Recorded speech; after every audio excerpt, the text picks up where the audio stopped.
Welcome to One Chemistry. This is 365 Chemistry series.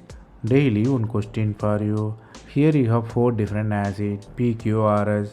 P is the alpha keto acid, Q is the beta keto acid, R is benzoic acid, S is lactic acid. Here you have to find which one will undergo quick decarboxylation. Here the intramolecular hydrogen bonding is the important factor which promotes the leaving group ability of CO2. CO2 is a good leaving group whenever it has assistance. Here you have Q has better assistance of hydrogen because of the hydrogen bonding in the 6-member state. It's a intramolecular hydrogen bonding formed with 6-member stable intermediate.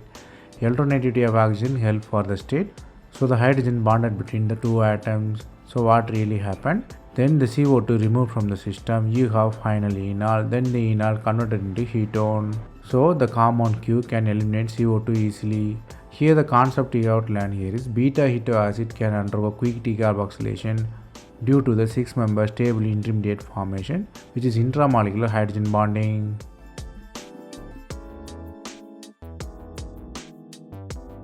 That's all from this video. Thanks for watching.